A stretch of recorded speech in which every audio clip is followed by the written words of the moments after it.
Okay, this is quite an echoey room. Hundreds of years of echoes in this room, I'm sure. But welcome to this session on script to screen. Before I say much more, I just wanted to make sure that we know a little bit about our audience. So I'm going to ask you all some questions. Who in the audience is a screenwriter or wants to be a screenwriter? Great, that's about 30% of you. That's really good. Good luck with that. Just kidding. And who is a writer-director or wants to be a writer-director? Good. Who's a director only? Not writing their own material? There lies a story. And who is a producer? Great, a few producers. Good. And who's here out of the Film Commission, government bodies, different kinds of advisory roles, apparatchiks, funders? Yes, Susan's waving her hand again. She's available for cash refunds every minute of your experience here at the Malta Film Festival. That's really helpful, by the way. Thank you very much for the audience feedback there already.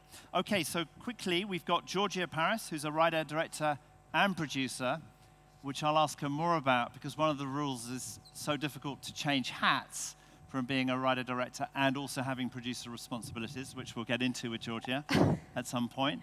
On my far left is Moin Hussain, who's a really exciting new writer-director in the UK. We met last night for the first time. Hearing about his projects was great. On my far right is the author of The Order, which I was very kindly given by Peter yesterday, which I'm looking forward to reading by the pool later when I'm not so busy. Thank you, Peter. Peter will talk quite a lot about his work as a historian and how he blends and works with history and research and fiction and non-fiction. So we're going to talk a lot about that kind of area of ideas and ideation.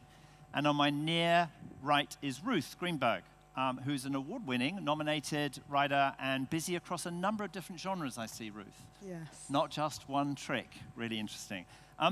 Ruth, tell us a little bit more about your work that you're doing now, just so the audience gets to know you. Well, I came into industry probably around 2016 as a writer. That's what I wanted to do. And through that process, I was commissioned by Film 4 on the film that I've just had come out this year, Out of Darkness, which was, I'm allowed to say, the highest grossing first independent feature from the UK in the US in 10 years. So lots of caveats, but it did well. Good. And that is a prehistoric horror film, randomly. But while pre-Jurassic Park, yeah. Pre-Jurassic, pre-Jurassic Park, but post-dinosaurs. Yeah.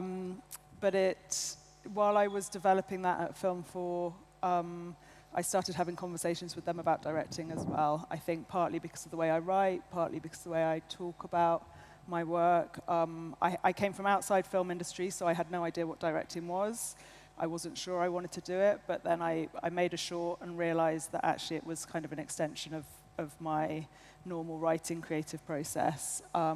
So I now am moving into making my first feature as a writer-director, which is a British female-centered boxing script. And I've also written like the screenplay that I came into industry, for anyone who is thinking about that, like it's your kind of calling card, was a dystopian British futuristic Western with 2 female leads, a kind of feminist film, which I think just wasn't like anything else that was out there at the time. And so that was what kind of started getting me noticed and getting me my commission. That was the competitors, right? That was the competitors, yeah. Great. Thank you very much, Ruth. Georgia, tell us a little bit about your work and how you got into the industry, how you started. So I actually started out as an actress. I thought I wanted to be an actress. And I was volunteering at the London Film Festival, actually. And I saw a film that I really connected with, and the director did a Q&A afterwards, and it was a female director. And I mean, this was 15 years ago, but in all honesty, I'd never really seen a female director before. And it kind of just struck me that I was definitely on the wrong side of the camera. And I suppose it shows you how important representation is, because it was seeing her, Joanna Hogg, that made me think that's actually what I want to be doing. And this was I was in my late 20s at this point. So I switched and changed my career. carried on working. I started actually working as a runner in commercials and music videos, and that's my way. That was my way because I didn't do film school. That was my way of kind of learning and meeting crew and understanding how it works, and then volunteering in film festivals. So I actually ended up looking after all the volunteers at London Film Festival for 10 years, and that was my kind of education of independent film, and the combination of working as a runner and then working at film festivals. And then I started making short films, and I started actually doing dance short films because I didn't have a story that I wanted to tell, and I think I knew I wanted to direct, but I knew I didn't have a burning desire to write something yet. So I started doing dance films because I love dance, and my sister... What does dance films mean? Just Well, construct that a little. I mean, it's just... like, for example, I was doing a fashion film for my sister, who's a designer. She, her clothes are very floaty and lofty, and they look beautiful being danced in. And I knew I wanted to have a go at directing, so I was like, well, I've got this thing I can, with my sister's clothes. I love dance, and I'd seen the film about an amazing choreographer called Pina Bausch, the Wim Wenders documentary about Pina, which I highly recommend. And I just sort of, these two things were calling me, and that it seemed like the right thing to do. And as a runner, I met a DP on my first job doing a commercial and got talking to him, and I'd put a treatment together. I just looked on the internet about how to make treatments and chatted to him, tried to be nice to everybody. And then gradually, a golden rule. It is really a golden rule, I have to say. You never know when you're going to see them again. And then this DP kindly helped me get this short film made, and I didn't really realize at the time, but he was really experienced, and basically because of him, a lot of other crew came with him, so I was very lucky.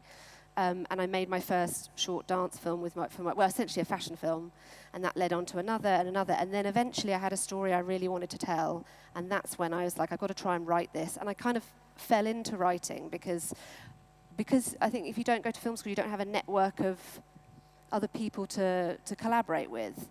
So I thought I'm just going to write it myself and do a Kickstarter campaign to get the funding. And that first short film did quite well. And I'd always had an eye on this feature that I wanted to write, which was a combination of drama, family drama, but again using dance to explore the narrative. It's something I'm really passionate about. And I'd been tracking a talent development scheme called Microwave through Film London, and they give you the opportunity to make your first feature film for £150,000. And I'd been tracking it for a few years to see what it was like, who was sort of getting it, and I eventually quit my job as a runner, gave myself a few months to write this, and entered the competition. And I won it, which sounds like that was really easy, but it wasn't. That's like 8 years of also rejection, lots of other films that didn't get into film festivals, schemes that I didn't get onto. But this one I did, and it changed everything, and I made my first feature, Mari, through that, which was a low budget, very, very low budget feature film. And off the back of that, got an agent, and then the funding to start writing my second feature, which is what I'm doing now. Great, thank you. We're going to come back to Microwave and the challenges of making very, very low budget films, because there are a number of things to be drawn out from that process. Moin, tell us a little bit about what you're working on at the moment. So I've just finished my first feature film called Sky Peels that had its world premiere at Venice last year. So that's being released in cinemas next month in the UK and kind of a few other countries after that. I'm kind of in that that strange time where I've kind of made a film, but not many people know it exists yet, which is actually quite a long time for me anyway. I've got a couple of projects that I'm in the kind of relatively early stages of development on, so from kind of treatment stage going up to kind of heading towards a second draft. And they kind of span a range of genres, really. But the two that I'm kind of the furthest forwards with are, one of them is a kind of a psychological thriller horror that's set in a textile mill in Yorkshire in the 70s. And one of them is a kind of drama that's set in Burma during World War II. Basically a two-hander between two characters who are trying to get out out of the country as the Japanese invade. It's kind of a way of looking at the end of empire in Britain, essentially. So yeah, they're kind of a bit of a departure from the feature I made, which is kind of a grounded sci-fi. It's about a guy who works in a motorway service station and is convinced that his recently deceased father was an extraterrestrial. But yeah, it's I'm kind of interested in spanning genres, kind of similar to Ruth, and kind of playing around, trying on different hats, I think. Moin, there's something you said to me last night that was really interesting. You said that you didn't necessarily intend to be a writer. You started as a director and then realized that you needed to write. Yeah. Just explain that starting process a little bit more to the audience. Yeah? Sure, yeah. Well, I studied cinema and photography, which wasn't a particularly kind of practical course. It was kind of quite film theory heavy, and before I'd done that, I hadn't really thought about being a filmmaker. I wanted to do music, and I was playing in bands, and so I kind of picked this course on a whim, and it kind of took me until the third year to kind of, I tried to do everything else. I was like, okay, I want to be an editor, I want to be a DP, and I kind of got to the end, and I was like, oh, directing is kind of everything, it's all of these things.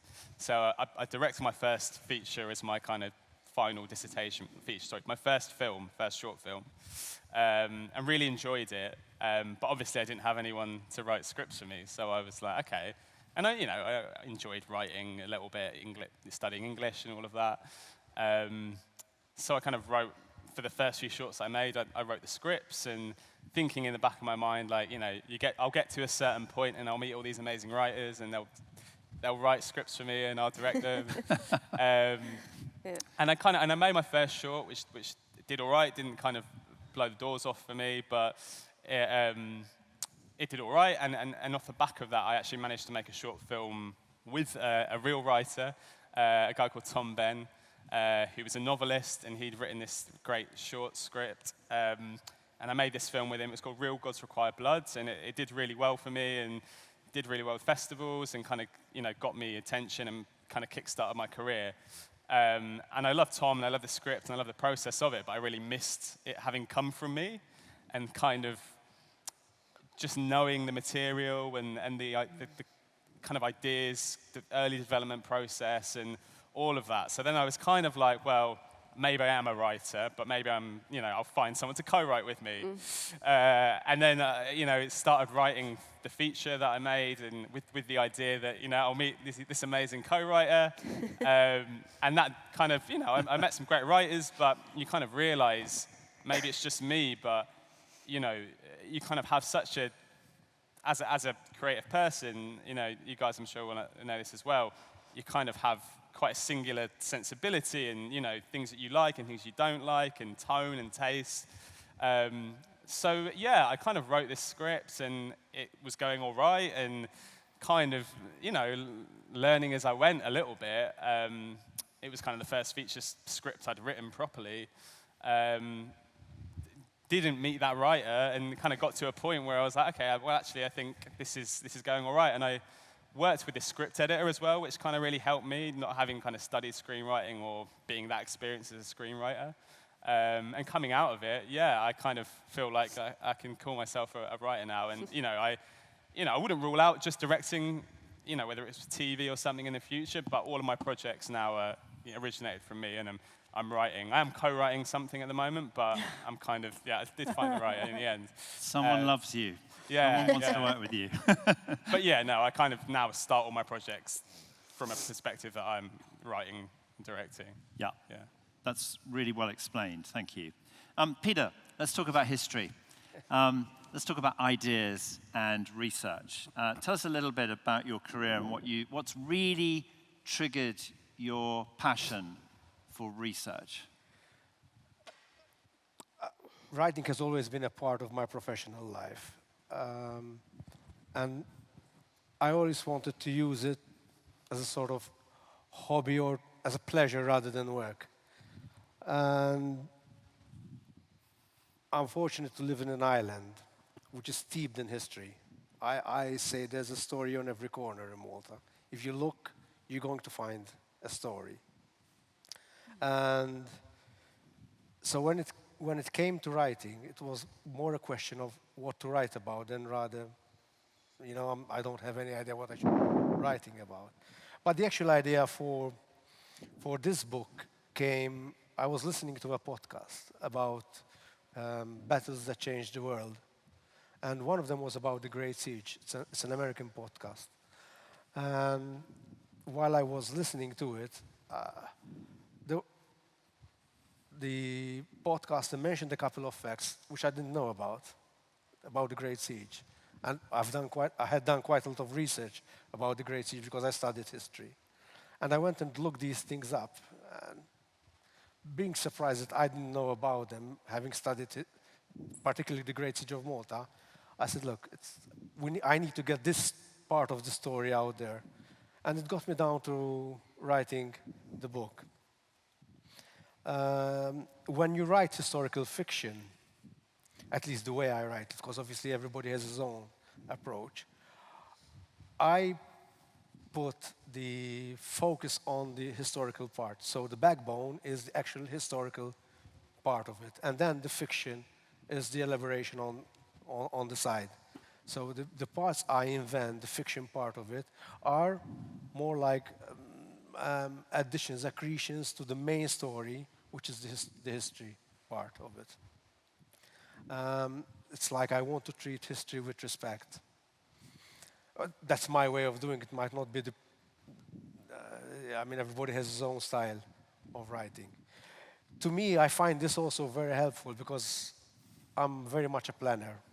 So before I actually sit down and start writing, I need to know in my head how the story is going to start, where it's going to be in the midpoint, and how it's going to end. Everything must be clear in my head how it's going to run. Once I have that backbone, then I'll sit down and start keying in words. And that part is, for me, the easiest part of the process. The research is the most time-consuming and most demanding part of the job in historical fiction, because I also write a different genre of books, which is dark fiction. Sure. But in this case, I quite like the straitjacket that historical fiction puts onto you. You know, you can't deviate from certain dates, you can't deviate from certain customs or language that happened in those days. But then you have to use your creative imagination for those bits that will give a different twist to a story that has been told 100 times. That's really helpful, talking about your process. Ruth, can you talk a little bit more about where, and if you like, how you handle your ideas, the concepts that you're interested in? Because you're quite eclectic. And tell us a little bit about how you actually go about your craft. What do you get down on paper? Wow, big question. What do? I don't know that I'm eclectic. I think it's that I just love genre. Like basically, I didn't go to film school. I grew up watching movies. I did an English lit degree and a master's in creative writing that wasn't screenplay based, but I wrote a screenplay. And so I think everything that I've ever written comes from an instinct. There's not a sort of, I don't necessarily understand the formula, but having watched films and rewatched films a lot, I've got a real sense of how a film should evolve. And then it's just how I see the world. Like, you know, there's something about a dystopian future with women riding horses on broken down motorways in the UK that feels like really relatable to me. So, you know, those were the films. I watched all those big American genre films, the classics, when I was growing up, and I think it's about finding a space that I can inhabit as a British woman.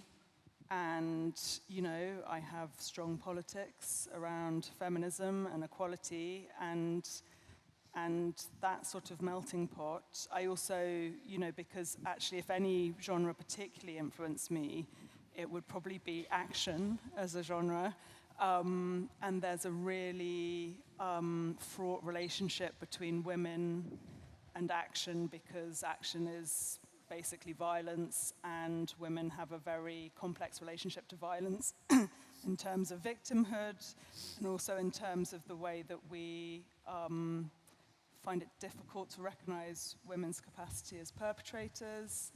And I think the second you have a space where it's fraught, that is an excellent place to be writing stories. That tension is what, you build out from.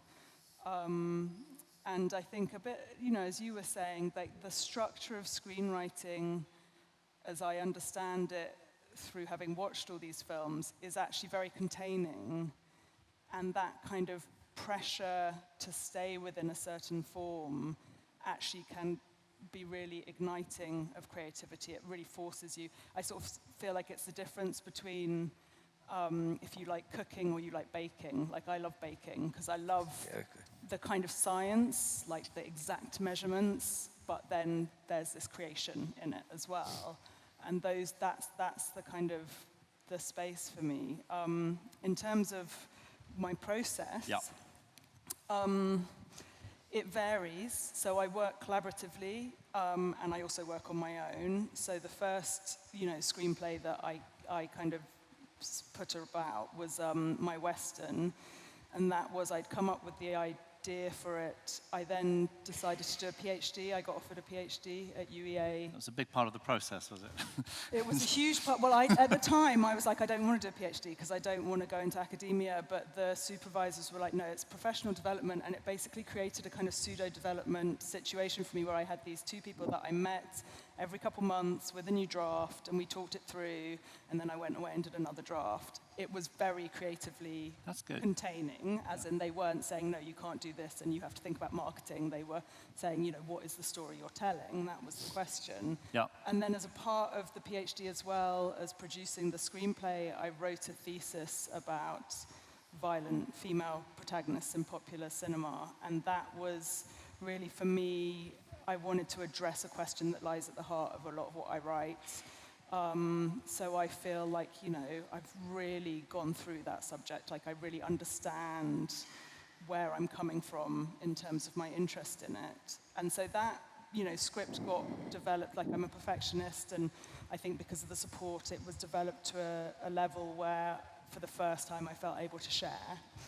And that's what I started to circulate. And then off the back of that, I had people come to me saying, do you want to do this project with us? Originally, that was unpaid, and then slowly it became paid projects. And those were mostly people giving me like a concept and then saying, writer, director, producer, let's develop it together.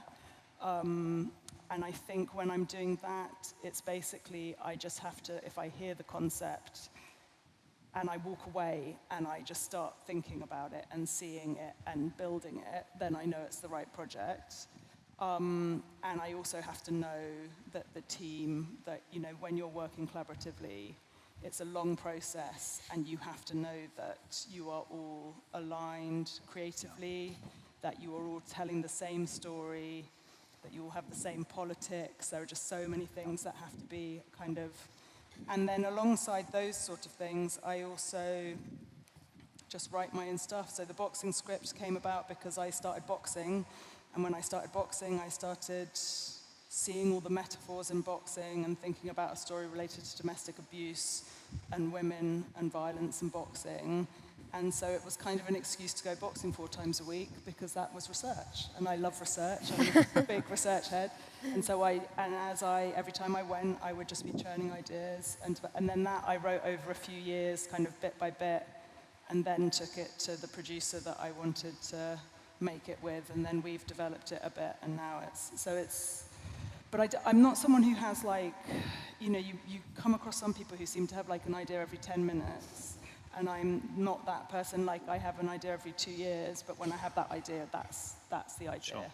And I go into it. And I think for me, research, like watching films around the subject, reading around the subject, whatever kind of research you do, that's the thing that kind of sparks off the ideas and makes me, I often find like I'm reading a book and I'll get a page in and then spend 3 hours making notes because you'll read one line that just sort of gets you going.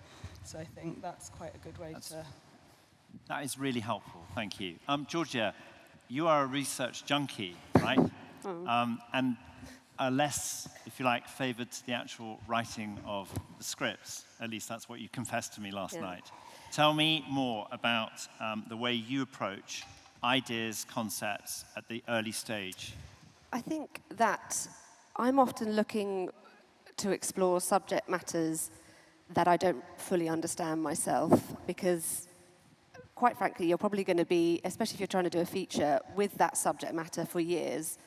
I mean, I've been working on the film I'm working on at the moment. I've been working on that for 5 years. So it's got to be something that you're going to keep evolving, keep uncovering new things about it. I mean, for me personally, to keep interested. And you're also going to get interrogated a lot about the film that you make or why you're telling that story. And I think you can see through when people don't really care about what it is they're trying to present or the story they're trying to present. So I'm looking for things that I don't fully understand or that I've had. For example, with dance, and why I use dance is because I went to see some contemporary dance. I didn't really understand what I was seeing, but I was having an emotional reaction to it. I don't come from a dance background, but I was seeing something that felt that these dancers were like normal people. This is in contemporary dance in the style of Pina Bausch, and I was having an emotional reaction to what I was seeing, and it was really powerful and really visual. And because I love telling stories about what it is to be human and trying to understand how we all interact with one another, there just seemed to be something really interesting to explore in dance, which is just a sort of exaggerated body language, and we communicate so much with how we hold ourselves and gesture and telling stories in a visual way, which you're always trying to find a way to tell, especially if you're dealing with emotions. They're so internal and complex. You're trying to get them out of the brain and onto the screen, and how can you tell that story in an interesting way? And I also think that pretty much every story has been done as well. So it's about how it comes through you and through your life experience. That's what's going to make it interesting. So in terms of process, I'll find something a bit abstract, whether it's an emotional or an experience I've had, and then just delve into that, and whether that's reading books or photography or choreographers or going to museums or I don't often actually watch other films about a similar subject matter. I'm trying to find other things that will inspire me. And that can be sometimes years, and then actually the sitting down, as you say, of actually writing the script, I find quite hard. I will do anything but sit and write. I mean, I've got like thousands of images and lots of streams of consciousness of like the subject matter I'm looking at and what would be an interesting way to tell it. But in terms of like sitting down and writing dialogue, and I find that quite hard. I try and write, if I'm always sort of aiming for a silent film. And that's not just as a way to get out of writing. It's because I feel like you should be able to, dialogue's really hard, and also, but you're trying to visually show it, aren't you? Not tell it. That's what I keep telling myself anyway. Yeah. Great. Maureen, you've obviously worked with certain public funders and broadcasters like Channel 4, Film 4, and the British Film Institute. There are certain processes that are expected. There are certain formats of writing at the early stage, such as treatments, and then moving to 2 drafts and a polish, a sort of contractual view of how you engage with the writer, very much from a producer/commissioning model point of view. These are fairly standard terms that I'm explaining or sharing. What are the strengths and weaknesses, and what were the frustrations of having to, as you so beautifully said, come out through the passage of wanting to be a director and then realizing you were going to need to write your own material, actually having to then jump through the hoops of what I've just described in terms of the formats you're expected to do? Yeah, I mean, I had quite a good experience working with the public funders. I know that's not everyone's experience. But yeah, I mean, I don't feel like I had to maybe jump through hoops, but I do think, and this is the same, in public, private, all sorts of development in terms of, like you said, the kind of contracted stages of writing a screenplay. And yeah, I like I said, I'm kind of in early development on a couple of projects, but treatments I find very difficult and frustrating, and I kind of feel it's the kind of one stage of the process that there isn't like a particular set way of doing it. But it's the stage that you kind of get paid the least, and I find you kind of do the most work. And if you're not careful, you can kind of fall out of love with the project in that stage. So it's kind of, that is the bane of my life at the moment anyway. And yeah, I kind of feel like it's fine, and I'm still searching for it, but it's finding a way of writing a treatment that kind of gives the funders and the producers what they want in terms of getting excited about a project and knowing what it is. I think while also retaining a little bit of something for yourself to kind of find and explore. I just did this treatment, which is probably like the most detailed treatment I've ever done, which is probably like between 10 and 15 pages. And it meant that when I came to write the first draft, I wrote it quicker than I'd ever written any other draft. But I came out of it feeling a little bit like I haven't really written a draft. I felt like I just kind of transposed something. And it came out okay, but I didn't love the process of it. I kind of felt like I was going through the motions a little bit. So yeah, I kind of feel like I'm still trying to find the perfect kind of combination of images and words and length and stuff to kind of, that works for me. But in terms of the longer process, yeah, it can be quite arbitrary in terms of you kind of get paid and commissioned for drafts and then revisions, and they're all, it's very arbitrary. Like you can do a third of the amount of work in a draft that you've done in a set of revisions, and at the end of the day, there is a certain amount allocated for that script, and you will kind of get paid that. If the film goes into production, you'll get paid that pot of money, like spread out in however many ways. So yeah, and in terms of the public funders, in the UK at least, there is like a remit for them to kind of back kind of new talent with, who are exploring things that maybe don't have the most kind of commercial focus. So like we have, quite a good system over there. I'm not sure what it's like over here or wherever you guys are from, but it was a really great experience for me at least, because it kind of felt, there wasn't that person sitting there going, what does the market want? How many cinemas is this going to get into? And obviously that stuff's important, and I kind of ask myself those questions to a kind of certain extent, but I think for a first feature, I think it's really important to be able to kind of make a film that is kind of the film that you want to make as far as you can, and it kind of puts you as a person, a filmmaker, kind of out into the world. So that's my kind of the positive side of working with the public funders, at least. Yeah. Yes. Now let's talk about the negative. Ruth, I think you probably know where I'm heading with this, because I'm thinking quite carefully that every writer-director has their own process, which is why I was interested in asking you earlier. When you work with more experienced producers, quite often the gloves are off, and they say, look, just do what you feel is right for you. Take your own route. So for example, quite a lot of really experienced producers will work with a writer who finds it much easier than writing a treatment to write a shorter kind of story outline, a synopsis, and then move straight to a step outline, for example. So there are a lot of different routes for writers that feel comfortable for them, that are the right process. Talk a little bit more about that. What really works for you beyond what you've shared already with the audience? To be honest with you, I've only ever really done it one way, which is you have a concept, you research it on your own, or if you're in a team, you talk about it and research it. Yep. You draft an outline, like I then go away. Just define an outline a bit more. So an outline for me is like the first draft of a treatment, and it will structure it. It's sort of, this is the plot, and these are the beginnings of the characters and the themes. And for me, I mean, I don't write a lot of dialogue. I wish I wrote more dialogue because it makes drafting a lot quicker. But, I'm often very situated in place and sound and landscape sort of as a character. So I start to develop that in a first outline, which might be, 5 or 6 pages.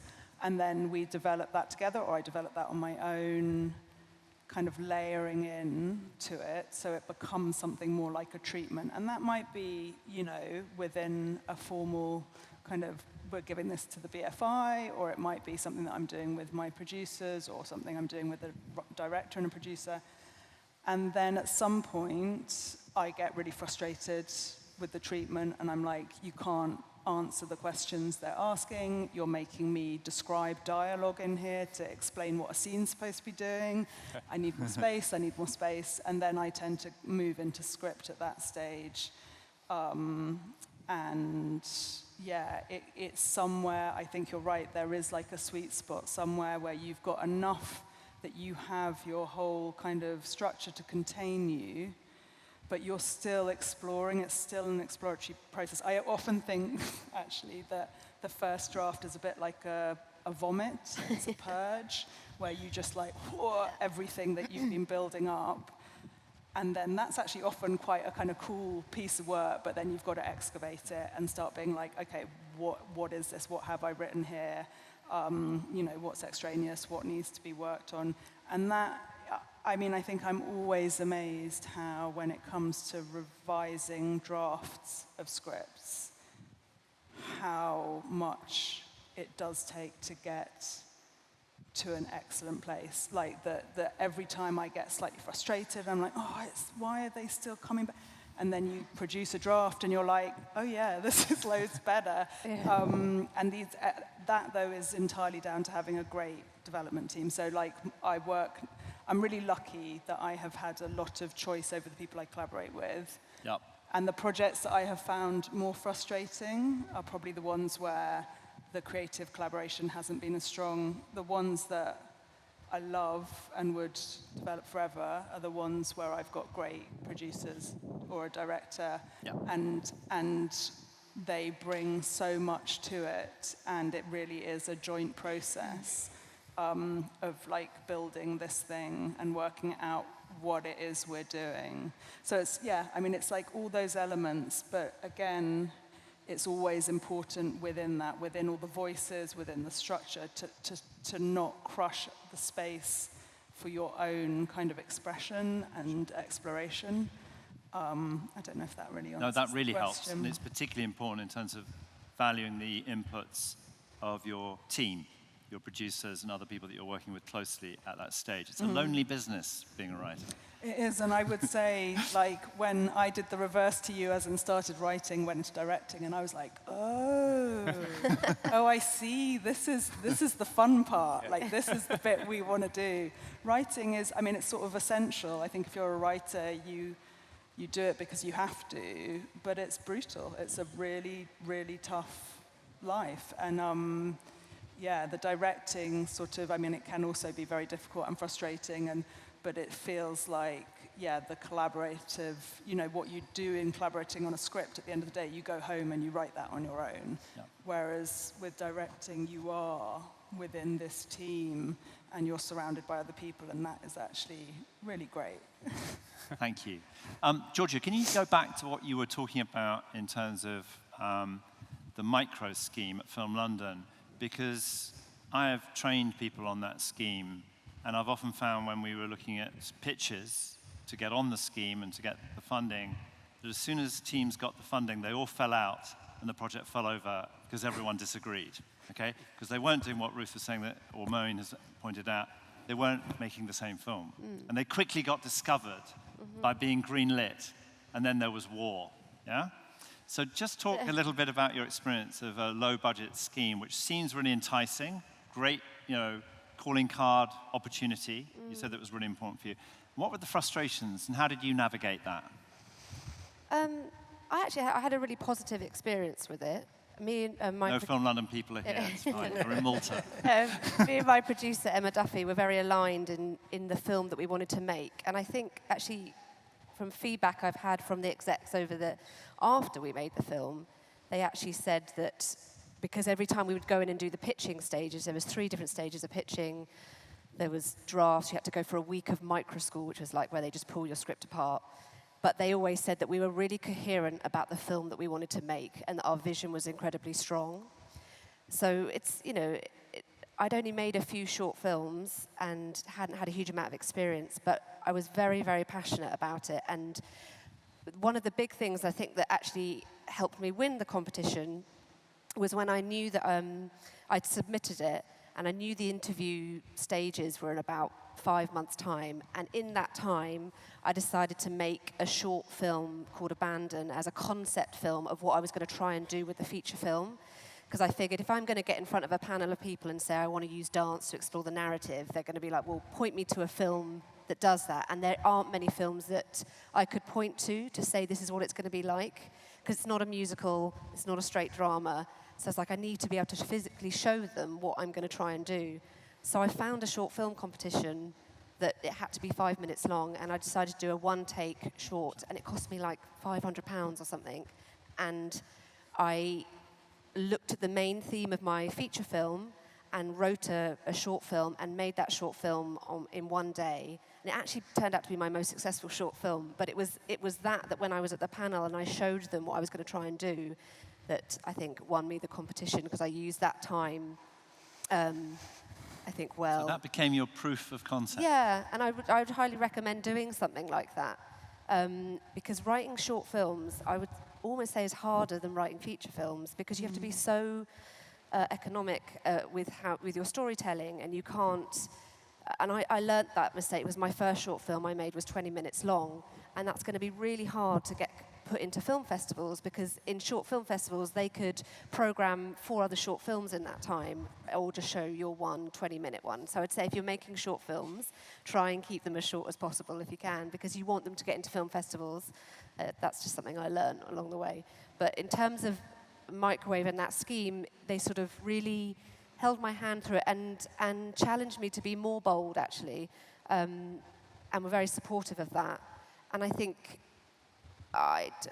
you're never going to get to make that first feature again. So I really think it's important that your voice is strong.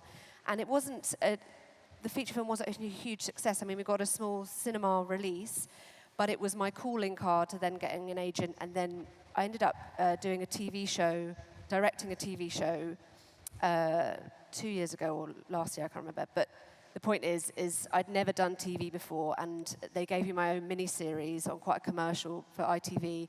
And if I hadn't made that feature, there's no way I would have got that. So it didn't do really well in cinemas, but it got me the funding to write my next film, and it got me a TV show. So there's always a different route. It's not necessarily that it's... And I think that's important to know when you're making films. There's no direct way to do it. Yeah. Absolutely. Thank you. Peter, correct me if I'm wrong, but I think some of the new development funding that's going to be taking place in Malta in the film industry is going to be directed through the Arts Council very shortly. That they're setting up a development fund, etc., and they're going to be supporting writers. If you had a magic wand, given the interest of this audience, how would you like to see that fund operating, and what kind of stories and talent should they be looking for? I would go right to the bottom and work from the bottom up. I think we need to get the necessary skills at the bottom, teach people the very basics, how to enter into this profession, and build on those. We need to get the foundations right. So I have to do it my way. Obviously, we still need to continue funding the big budget movies, and all. They generate jobs, and they help people develop skills which are beneficial to them and to the economy. But I think we need to look at helping more the indigenous, the local industry, including by providing them the funding to do mistakes that we all need to do when we're starting out. We're all going. It's a learning process. It's whatever you do is going to be judged against the masters of the game, but we should be allowed to make those mistakes. We should be encouraged to make those mistakes. So if I did have that magic wand, I would just make sure that everybody makes as many mistakes as they can. That's really interesting. We'll come back to that when there's questions from the audience. Can I just on what both of you were saying? I do think it's really important for people who are starting out as writers and as writer-directors. Like, I'd never written a short script I came straight in at feature length. I wrote something that is really expansive, and I started that in 2008. It's not been shot yet. I'd like to direct it at some point. But because of the scope of it, that's why people were interested in my work. And I think one of the great things about being a writer is you can write whatever you want, and the more authentic it is, and the more you kind of let yourself do that, the more of an impression you make. It's when people talk about voice. I think when you're a writer-director, you have to think about getting stuff made as your first thing, and that's where the sort of short film, and I actually found I loved writing my short as opposed to, because it was just like, oh, this is so simple. It's just like basically one thing, and it's not all the kind of layers and layers. But yeah, it is so important. I think the thing that has served me through my journey has just writing what's in my head and being true to what I want to do. And people see that. They see it and they like it. And, don't think too much about market or all that kind of stuff. Think about, like, what is the story you want to tell and how do you want to tell it? Which brings us to the point about working with a good producer who can be your mouthpiece, Georgia, somebody who can understand what the essence of the voice, the cultural specificity, the storytelling that someone is committed to undergoing and giving creatively and interpreting that.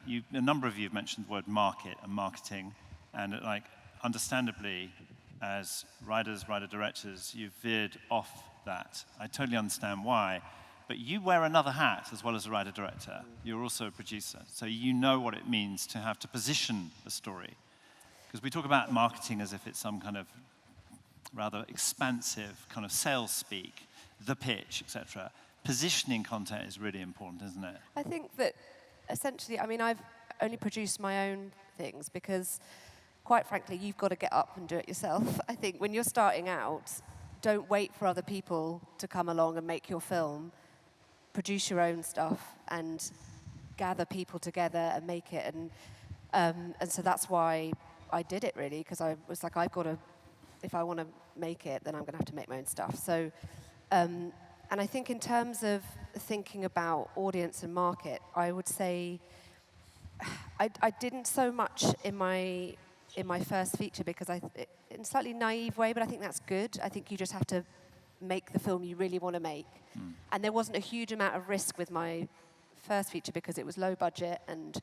But as I'm going into my next feature film, which is hopefully going to be a bigger budget film, and again I'm using dance, but I want to make sure it gets seen by people because I don't want to work on something for 10 years and 5 people to see it. I want it to get out there. And so having a slightly commercial eye and thinking about your audience, I think, is important. As long as it doesn't crush your ideas and don't sort of fixate on it too much, but be aware of who is your audience. And that's why I think sometimes things like adaptation and finding short stories and that sort of thing is really good because it's already out there in ether. We know that certain stories have got an audience already built in. So it's a good opportunity to start trying out your voice and your career on projects that are already out in the world, that you know that there's an audience for, that's going to go through you and through your filter. To that point, one of the things that I've been asked to address today is a little bit about the difference between adaptation from existing intellectual property, IP, novels, plays, etc. And of course, there's a wealth of history and existing stories if you look back. Georgia, tell us a little bit about your work in terms of adapting material, and then maybe we could have a clip, Hannah, from Tom Jones, the clip that we've decided to have. Could you just talk a little bit about the challenge of adaptation? So, the TV show that I directed for ITV and PBS in America was it's called Tom Jones, and it's an old novel, a classic novel, 300 years old, by Henry Fielding. And it's been done before. It's been made into a very successful film in the 60s with Albert Finney, and then a BBC adaptation. But PBS commissioned another one. And so obviously I didn't write it, but I worked with the writer. And in pitching to win this job, I kind of had to ask myself the question of why I wanted to make this adaptation and what I was going to bring to it that was different, and why make another thing that's been done before. And so and that's sort of how I approached it, and thinking about whether I could make this show that's set in the 1800s feel relevant to an audience today. And the way that Gwyneth Hughes, who wrote the adaptation, had done it was so refreshing and contemporary. It felt relevant, even though they were quite old. It was obviously set in the 1800s. It still felt like it was relevant. There's still themes that we're dealing with of love and honour and an identity and that kind of thing. So, yeah. Great. Can we have the clip, please? Do we need to move out of the way, or will it show behind us? Here we go. Once upon a time in merry England, there lived a boy called Tom. My Tom Jones.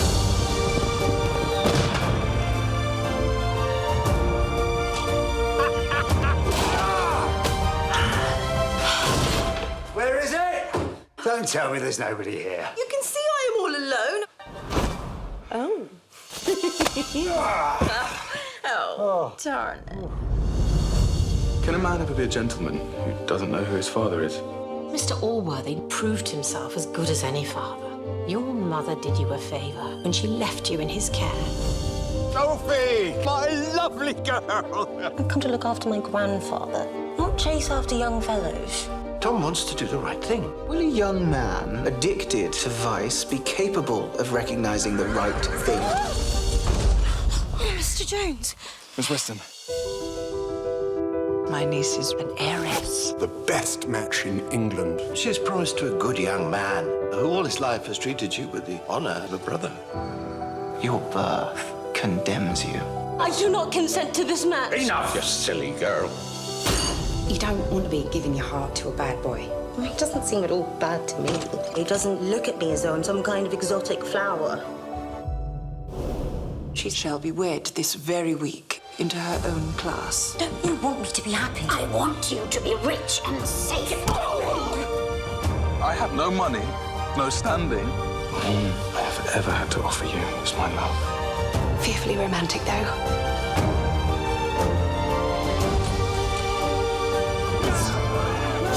You and me and the world before us. And I cannot live in it without you.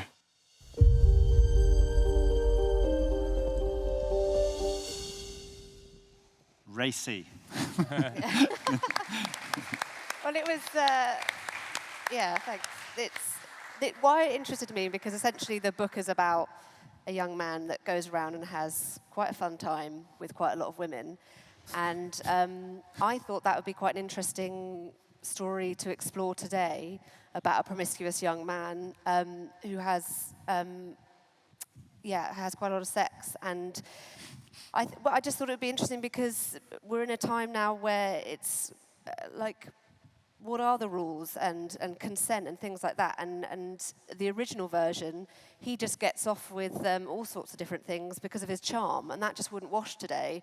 So Gwyneth's adaptation, there's a lot more kind of self-reflection and about him turning from a boy to a man. And also I really liked about it is they brought the female characters right to the front of the story, and it was unapologetic female desire, and they made the narrator a woman.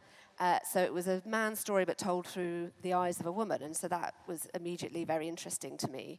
And also this is very different to the kind of films that I make and write, so a huge departure from that. But that I thought was a good thing to do so that I could try and be diverse and direct lots of different things. So it was a really exciting challenge, and a lot of fun to make. And just talk a little bit more about the challenge in terms of adaptation and how that development process worked. Yeah, well, I think that Gwyn, she'd been working on it for, I think, 2 or 3 years before I came on board, because I think it was meant to be shot before COVID. But she decided to change quite a lot, and especially like changing the narrator to a woman and changing her race as well. And also giving Sophia's backstory an authentic backstory, because we are now in with things like Bridgerton, where they don't give stories to people's race, and that's fine, and it's been brilliant. But I also think it's really important to give history as well. But we always knew there was going to be pushback, because when you take a classic and do something quite different, you're going to upset people. But I don't see the point in making something if you're not going to bring something new to it. And also, I grew up watching the BBC adaptation of Pride and Prejudice, which had a huge effect on me. But now I watch it, and I was like, that is not how I certainly want my daughter to think romantic love should be. And so I wanted to make something with a younger audience who watching it could see a different way, and she has really brought that out. Yeah.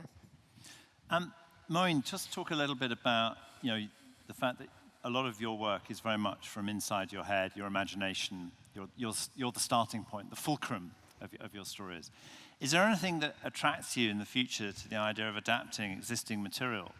Just talk a bit as if I was writing you a check, Maureen, for a large amount of money to say, find a book or find a play and play.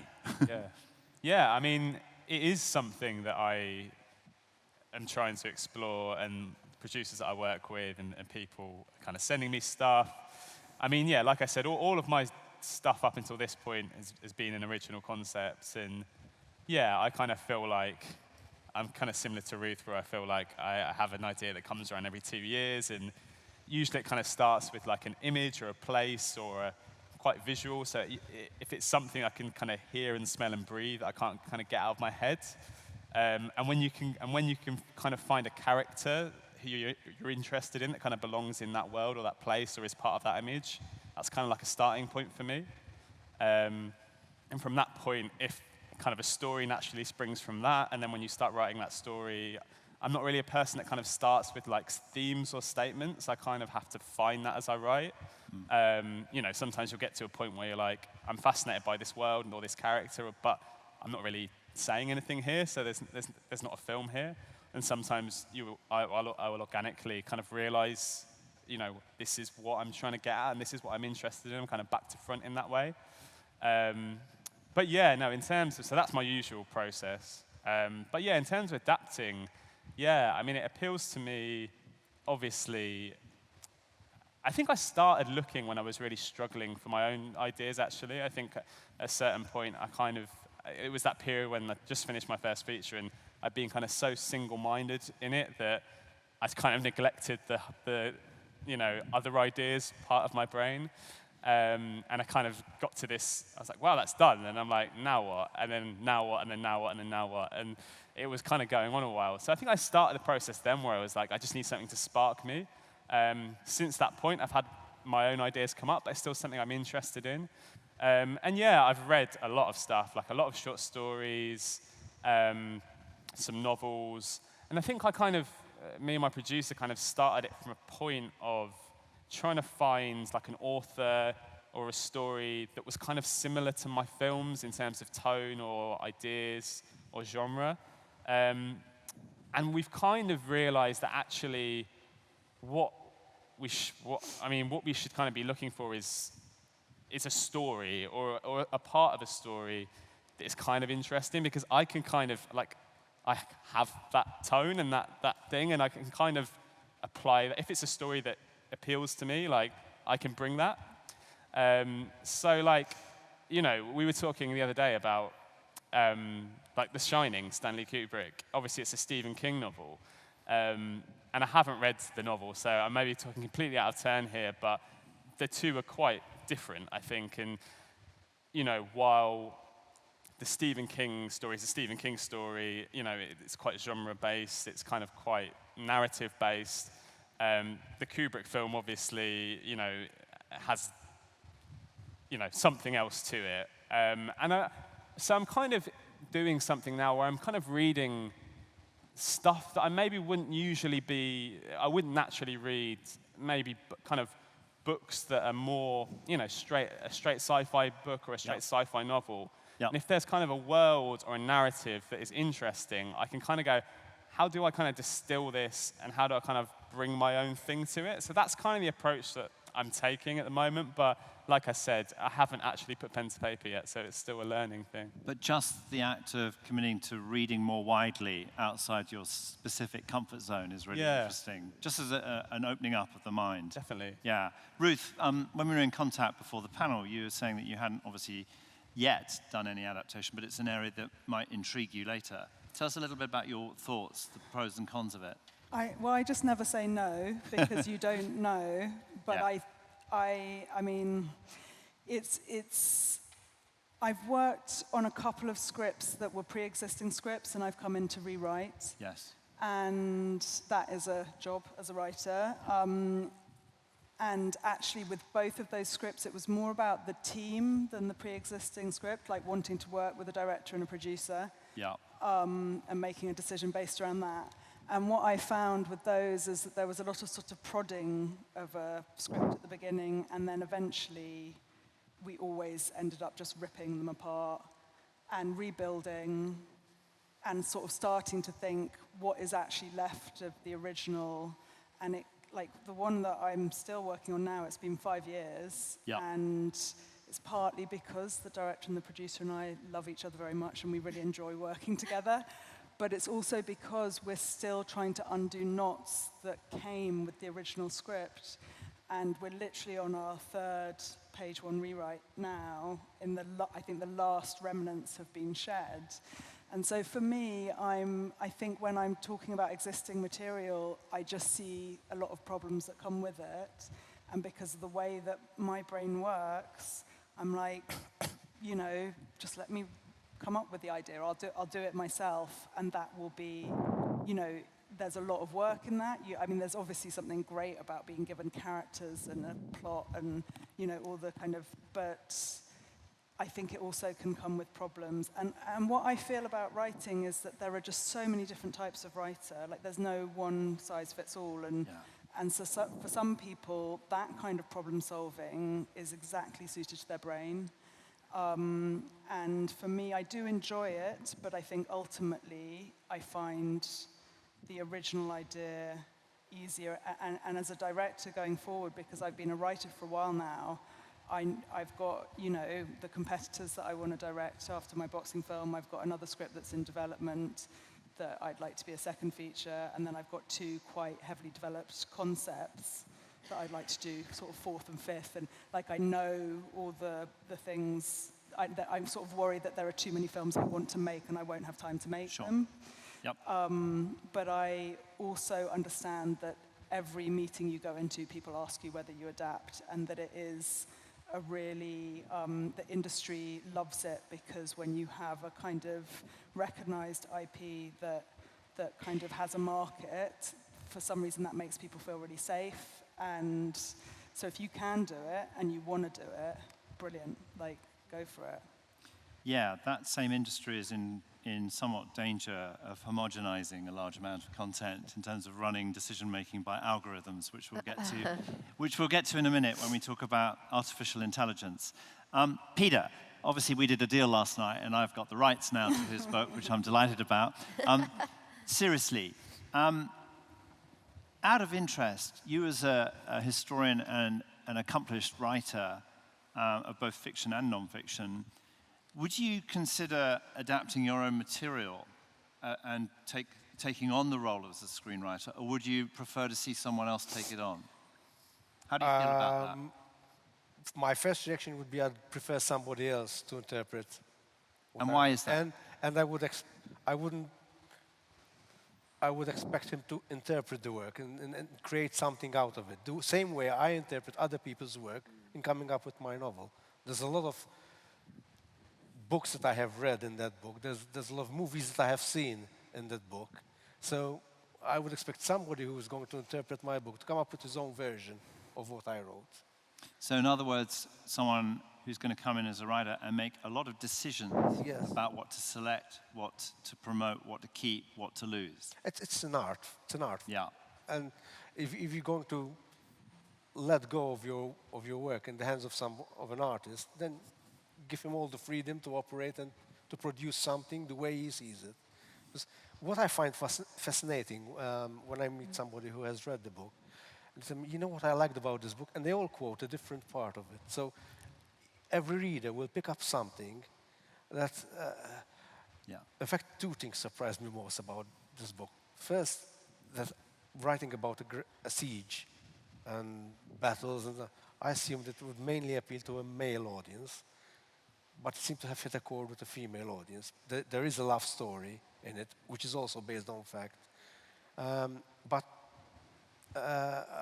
I wasn't expecting such a positive feedback from a female audience. So that was one thing. And the second thing is this, that different things appeal to different people. So I recounted the story the way I saw it. So if somebody's going to make his own version, I expect him to make his own editorial choices of what to push and what to... George, I'm really, really impressed with that work, because it brings out, I mean, when a director brings out something in a story which you might have read. I mean, the classic example is Lord of the Rings. You know, you can't make a film of, you can't reproduce what Tolkien wrote on film. It would probably take you a whole year to see the movie if you did. So you have to make editorial choices, what to put in, what to leave out, bridging the years, you know, the times, because people have to sit down in an hour and a half and watch a movie. And when you go in and watch a movie, you're going in with certain expectations, which are different from the expectations you have when you're going to read a book at your own leisurely time. You pick it up for 5 minutes, 10 minutes if you're on a beach. Yeah. Watching a movie is a whole different experience. So those editorial choices need to be made. Yeah. Can I just say it's quite different in terms of TV and film, because I'd never done TV before, and suddenly I was in a world where they're like, you need to make the first 30 seconds of the first episode the best thing you've ever done, because otherwise they'll just switch over. And I was like, oh God, because there's something about when you go into a cinema, you kind of, you know you've kind of got them for an hour and a half, and that hopefully that they're going to invest in your film, and they'll give it at least 20 minutes. In TV, you've got like probably less than 30 seconds. You've got 10 seconds to grab people. And I found that really, really hard. And They talk about that with streamers as well. Like the first time I got a Netflix commission, it was the first time I heard the word propulsive. and I was told not to use the word slow burn about the first act. They were like, no, it's death for any kind of pitching in that. Yeah, and you're trying to... The Tom Jones novel is a chunky novel, and the episodes are 50 minutes with ad breaks. So it's a totally different, you're putting it into a totally different way of like each ad break ruins the flow. So each 10, 15 minutes has got to have its own arc. It's a complete different way to writing it if you were adapting it for a film as well. So I think it's about what you would like to, how you know, whether you want to do film or TV. Different. Good, thank you. Now, I'm going to open up this to the audience for questions, but not just immediately. We're going to talk a little bit about AI for 5 minutes, and then we'll make sure that there's a roving mic. And please do ask as many questions as you can and want. A little bit of background on AI. I didn't know anything about AI about 2 years ago, and then I suddenly realized I needed to educate myself. And I've done a huge deep dive. And without going into details, I'm about to write a handbook for the European industry, funded by all the regional funding boards on AI, from a practical point of view, how it can be useful and supportive, and how it can be extremely tyrannical and dangerous. So a really simple little exercise, which is terribly binary. It has concerned me greatly because I studied the writers' strike and the SAG-AFTRA strikes in Hollywood last year in detail. And one of the American producers who I spoke to in LA said, you know what's great, Angus? We can get AI to write the first draft, and then we can get the writers to polish. The writers to polish. Just to say that again, we can get AI to write the first draft of screenplays now because it's much cheaper and easier, and get writers to polish. That went down really well with me, obviously.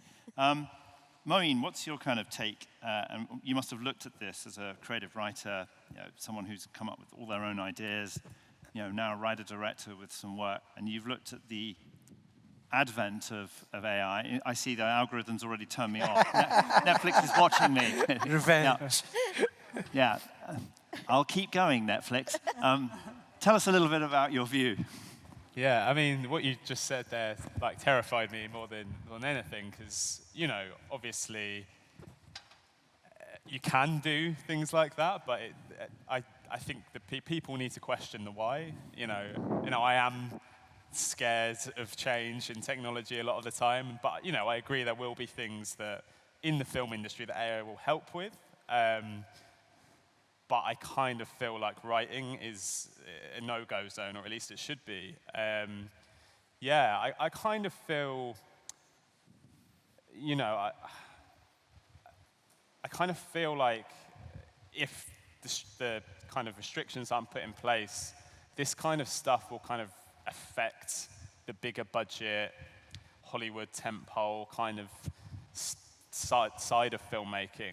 But I'm kind of hopeful for independent cinema and art house cinema, for want of a better term. That people come to the cinema because they want to kind of put their eyes into someone else's brain, whether that's an actor or a director or a writer. And I kind of think audiences who are seeking that kind of film out, they want to find something new and different. And if a film's been written by an algorithm, that's going to get sniffed out pretty quickly. At least I hope. But yeah, scary. I think it's scary, but I think there's, I hope. I think for the short term, it's going to be difficult, but I think for the long term, I'm kind of hopeful. Yep. Ruth? I think I've got lots of different thoughts about it. I think I'm really glad we had a strike. It was tough. It's still tough now because of it, but it was really important. I think, certain parts of the film industry, particularly the studios, are obsessed with IP. They're obsessed with sequels and prequels and remakes. And that sometimes those are great, but mostly they're shit. And I think that's what you'll get if you have a robot writing screenplays. It might maybe sometimes work, but I would hope, and I'm probably being naive, that again, the thing that makes great film is authenticity and creativity. And as yet, AI hasn't got to a stage where it can replicate that. It's also not identified as allowed to own a proprietary screenwriter's credit, which the WGA ran, which of course falls slightly contrary to some of the views from the industry. That famous note when an Indian producer stood up at a conference and said, "I see copyright as my right to copy." Yeah, so there's obviously some gilded views here. Peter, what's your view on AI here? Well, is it a tool for authors, or are we a tool for AI? And I think what is unfair is that work produced by authors is being used to fuel AI without the consent of that is unacceptable. Yeah. So that is the bottom line. To me, that is a no-go. So if your work is going to be used to fuel what is eventually a competitor, I think it should be with the writer's consent, at the very least. The thing is, we're not really talking about necessarily even what Ruth identified as the Hollywood studios or the streamers. We're talking about Silicon Valley, which basically has started so fast and said, right, sue us later. Well, it's at the moment, I've got an 11-year-old who's just about to go into secondary, into high school, and that's the age where most kids in the UK start getting a smartphone, and I have managed to sidestep that because there's a big movement at the moment of parents trying to delay the age that kids get smartphones, because we've got a generation from the last 10 years of children who had access to this stuff without anyone really understanding what they were being given.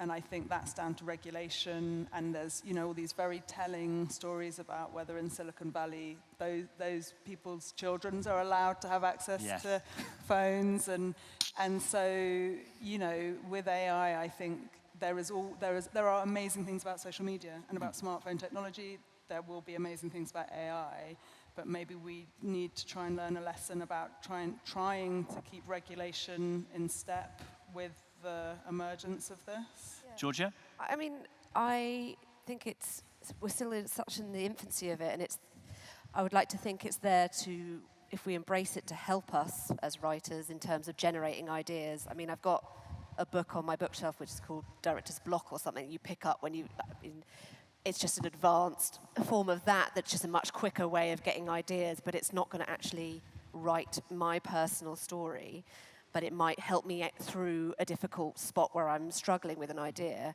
So I'd like to think can be a really useful tool, and that actually it might help us in ways with indie filmmaking make it more accessible to people, because it's going to help people with editing and all the other aspects of filmmaking, because it sort of takes away a lot of the financial things as well, that constraints of making a short film. So maybe it might help there be a bigger amount of indie films as well, because it won't cost as much money. I mean, this is probably quite far down the line, but it's not all negative. That's a good, positive, optimistic view. Yeah. In the research I've done for 30 years, new technology has only added to costs rather than taken them down, actually.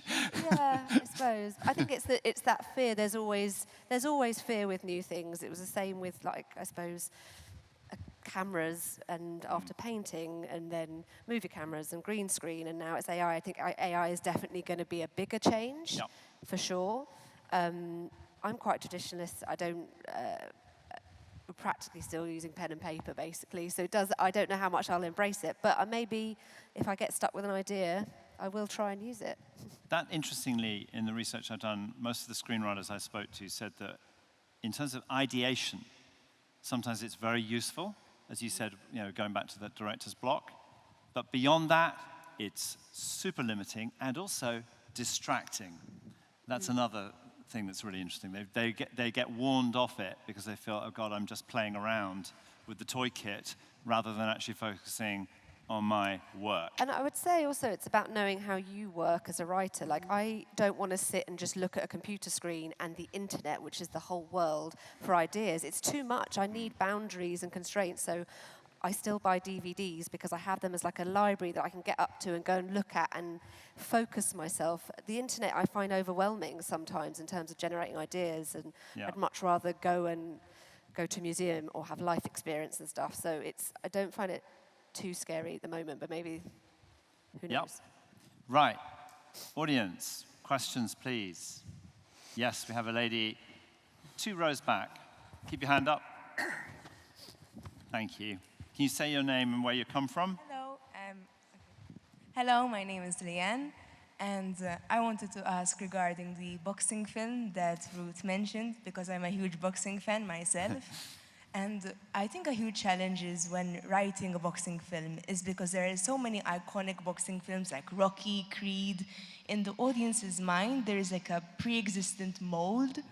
Are you planning to break that mold or tackle boxing from a new approach? What is sort of like your inspiration or your thought process when coming up with the concept for your film? Over to you, Ruth. Yeah, I think so. So it's about the concept, and it's about the kind of wealth of amazing boxing films that I'm trying to sort of jump on top of. I think, again, I try not to think too much about the kind of burden of that. I just make the film that I'm seeing in my head. Being in the boxing gym and engaging with a lot of people, because boxing gyms are essentially kind of community spaces, I think is where I developed the idea and the concept. And then for me, I love writing action. I love writing things that are kind of expressive through the body, and boxing is sort of almost, I think of all the sports films, it's the most cinematic. It's the best way of kind of showing an internal world through an external mode. And one of the hardest things is that you, alongside your boxing, there is also the kind of their personal dramas, their family dramas. So you have almost 2 films that are the same film running in line with each other, where you have a kind of talk sequence, and then you have like the expressive of what is happening inside sequence. And it's how you actually make those sort of feel like the same thing. And in terms of like the Shoulders of Giants, yeah, I mean, like, I'm so influenced by, particularly Scorsese, but they're all films by men, and I'm writing a film about a woman who's, stepping in and fighting another woman and is coming from a violent background. So I don't feel concerns about it being different, because I do think, like, those aren't stories that we see very much. And, you know, I would say, yeah, I love the sound of your book. I'm more into the siege than I would be into the love story. Like, when I grew up, one of my favorite books I read when I was younger was the Iliad. Like, I love, you know, the war stories. And I think that if I feel that way, there are women out there who feel that way too. And so, you know, it's going to be something different. But it's entirely built out of those old films as well. Thank you, Ruth. Next questions? Hands up. Yep. One just by the... Keep your hand up. There you go. From Moyne. Can you speak right up, please? Yeah. My question... Oh, there you go. My question's from Moyne. I wanted to ask, because you wrote a sci-fi picture, I wanted to ask, like, how do you go about making a sci-fi world seem sort of fresh and original, or do you, say, embrace certain cliches or ideas, or do you try to veer away from that? Yeah, so just because I couldn't hear that well, you're saying making a sci-fi film, what did I kind of want to embrace from the genre? Sorry. How to make it fresh, I think. I wanted to ask about when you're writing a sci-fi world, yeah. How do you go about making it fresh? Do you sort of embrace the cliches? Do you try and veer away from that? Sure. Yeah, no, I think it's a fine balance between, you know, with any genre, kind of delivering certain things that people kind of want from that film. But I think the way you kind of can go about it, you know, there are no rules for that. And I think you should always definitely try to, you know, steer away from cliches. I mean, I didn't kind of start saying, you know, I'm making a sci-fi film, you know, let's find a story for it. I kind of, like I said before, I'll kind of start with an image or a location or a place or a character, and I'll kind of, you know, quickly realize, oh, this is a sci-fi film. This is about, you know, themes about, you know, being human and all of that kind of stuff. So, yeah, I definitely, I feel like as I was writing, you know, the kind of films that I would watch and kind of think about were probably not sci-fi films in terms of kind of, you know, tone, pace, character, ideas. But you're always kind of checking back, and you always kind of have those starting points. Like, I think looking back, I think one of the starting points for my film was watching Close Encounters of the Third Kind. And there's kind of a sequence in that where the lead character kind of, you know, leaves his life amongst this kind of crazy family and goes and like follows the aliens, and at the end descends into the stars. And I was kind of interested about like the family he left behind, and like, you know, what, you know, it's kind of, you see that story through the kind of the father who kind of, you know, descends into the stars with the aliens, but kind of, ascends. You know, yeah, but really, you know, he's kind of abandoned his family. So that was kind of something that was kind of knocking about in my mind. And, you know, you kind of, you know, you have these huge reference points in your head. But I think they're only really starting points. I'm kind of not watching, you know, films of the genre and going, okay, this is where I need to have the moment where this happens and all of that. So, yeah, I hope that answers your question. Thank you, Moyne.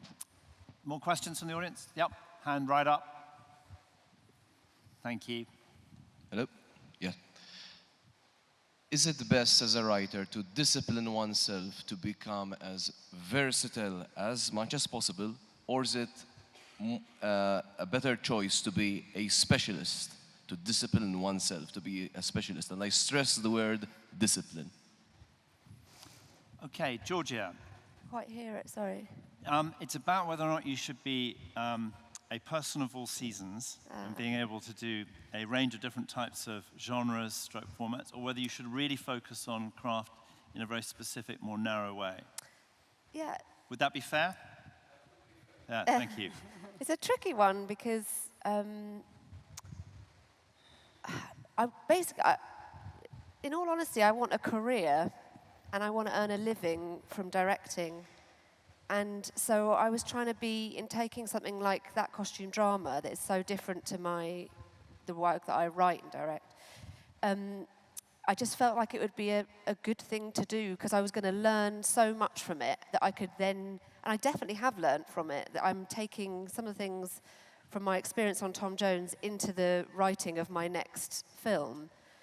And it'll be interesting to see, because I feel that my next film is slightly more commercial. And is that because I want it to get seen, or because I've been influenced by making a more commercial show, which is, the editing is so much quicker, the story is so much quicker, you don't get the context and the layers that I really love. But I don't think the stuff that I'm pitching for now in terms of TV, I'm not being pigeonholed into just commercial, a few costume dramas have come my way, but I'm still getting to pitch for really exciting drama as well. So I haven't found it to be a negative.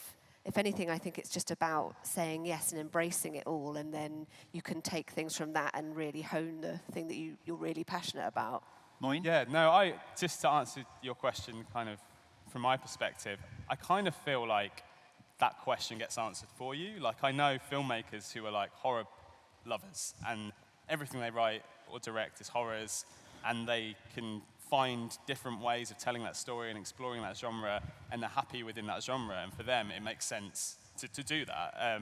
For other people like myself, I'm kind of interested in a lot of different things, and I kind of find my tastes being eclectic, and using that word, and kind of, my attention span kind of going all over the place. And so, I could kind of make a decision to go, okay, I made a sci-fi, and I should kind of stay in that lane. But I think I'd just get bored, and I'd kind of lose kind of passion for it, and kind of run out of ideas pretty quickly. So I think it's all about, who you are as a filmmaker, and what makes sense to you. I think, there's examples of great filmmakers doing both things. Do you have a view on this? Yeah. Sorry, Ruth first. I think that I've always been just creatively driven, so I think what I do is actually really specific, even though it's kind of broad across genre, and that it has evolved as I've evolved. I think I often tell the same sort of story in a different genre, but that story does change over time as I change.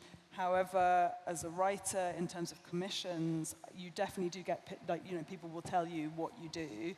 And I know that when I started writing, and up until now, there's been a huge push for horror and female-centered horror.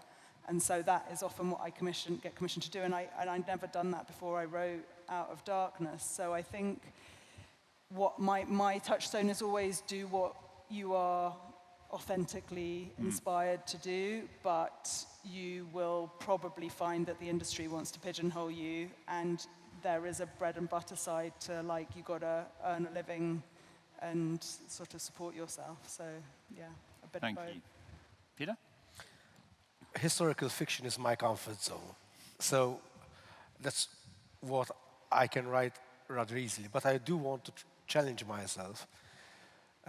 So that's what, and write without the constraints of historical fiction. So I write horror fiction, dark fiction, short stories. So you're not just changing the genre, but also the style of writing. Because in short stories, you have to deliver a story within a limited number of words. And I think it's important, even for the creative process, to challenge yourself and do things differently, and approach a story in a different way. So I think it's healthy to try out different media and different genres, and it keeps your life interesting also as a writer. Okay, thank you. Yes, question right at the front here, Hannah. Please keep your hand up.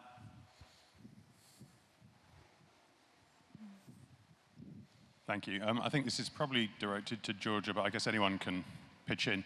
You were talking about your short film that you made quite early on, and I just wondered if all of you thought, is there really support for young filmmakers making their first shorts, particularly in the UK industry? And you said yours was self-funded, so are there other routes you looked into that could fund a short? I mean, I'd just be curious to hear your thoughts, all of you, on that. I think there's quite a few different pockets of money through Film London, through the BFI, and more regional things where you can apply for funding. I mean, I used Kickstarter for my short film, the first one I did, and the rest I self-funded. It's been 6, 7 years since I've made a short, and things have changed quite a lot. I don't know if you've made, when the last time you made a short in terms of getting money. The last short I made was probably, 5 or 6 years ago. But yeah, no, I think it's, are we talking about UK specifically? Yeah, I mean, obviously, like, you know, those funds kind of shift and change, and, you know, maybe there's a bit less money than there was, but yeah, I kind of feel like, I mean, my experience has always been kind of, I've been lucky to, the shorts that I made have been kind of through public funding. We kind of supplemented some of those with kind of Kickstarter campaigns and stuff, but yeah, mine was kind of quite straight down the line in terms of that, which kind of, you know, was great because all the money came from one place, but it kind of, you know, you end up going through all these kind of mini development loopholes, not loopholes, jumping through hoops, and dealing with execs, which is great in terms of like grounding you for what's to come, but I think a lot of the time it can kind of get in the way of you know, being naive, like you said, and just kind of, you know, making something that is kind of you and unencumbered by, you know, expectation or other voices. If you do a deep search, there are a number of very low-funded but really inventive open film funds for shorts. One which I support, which is making 2 or 3 shorts a year, and as Georgia said, for £500 a go. But it's the support mechanism around you that isn't exec-driven and agenda-driven. It's the ability to find and help you find your voice and what you want to say and what you can do in that day of shooting or in those 2 days or whatever. So I'll talk to you afterwards. But there are opportunities, yeah. Any other questions from us? Good. I want to thank our panel. Maureen, Georgia, Ruth, Peter, thank you so much. Some of you have come a long way. Some of you have traveled about 100 yards, Peter. But it's still very much appreciated. Thank you very much to the audience, and thank you.